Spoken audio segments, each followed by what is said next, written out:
What brings you to today's ARF conference?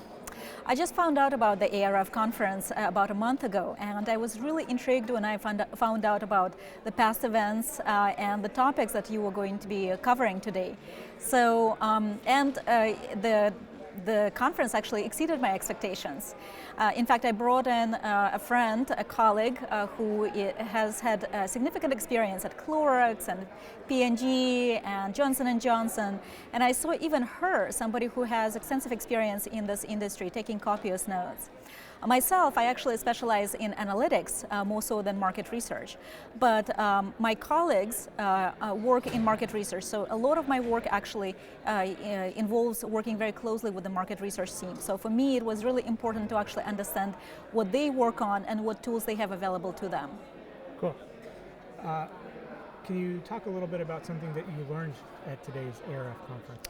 Sure. So, for example, I found it very intriguing that different devices, for example, laptops, TV, and phones, they have very different types of behaviors associated with them. So this is something that Microsoft talked about. This is based on the research that they've done where they put together profiles of the type of behavior that people engage in, the type of state of mind they're in when they browse via those different devices.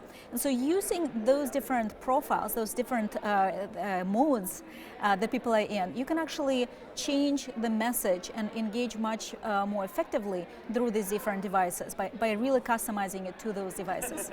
Can you talk a little bit, connect that piece to what you learned here to the conference itself? Like, how does the conference benefit you in giving you new information? Sure. So I learned about new solutions available to market researchers. I had a chance to talk to a lot of people who are practitioners. So not just people who are starting out in this market research world, but people who actually have had many years, 10, 15 years, 20 years in the space. And they have tried different solutions over and over. And now can actually share a lot of experiences around what works, what doesn't work, and how to balance the depth of analysis, the depth of research, which allows you to get a much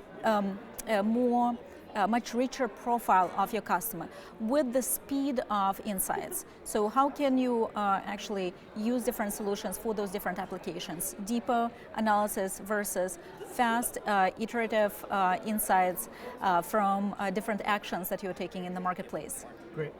And can you talk a little bit about what is it about ARF that is important to you? For me, it is that network of professionals, and that is... Again, if you could reiterate my question in your answer. Oh, yes, sorry. Right.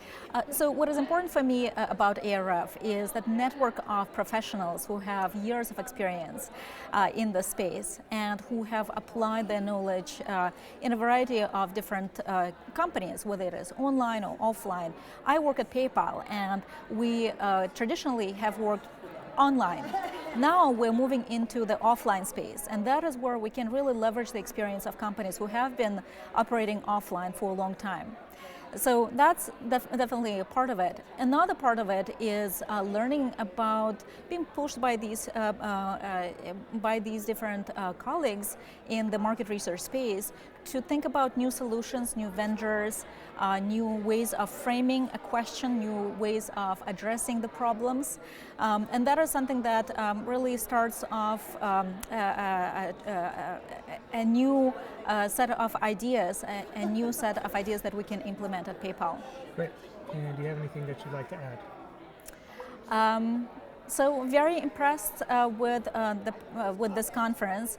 I guess one of the things that I really liked about it is that it didn't drone on. So many presentations at other conferences go on for an hour, and people don't really, the density of ideas and insights per hour was much higher at this conference than at some of the other conferences that I have attended.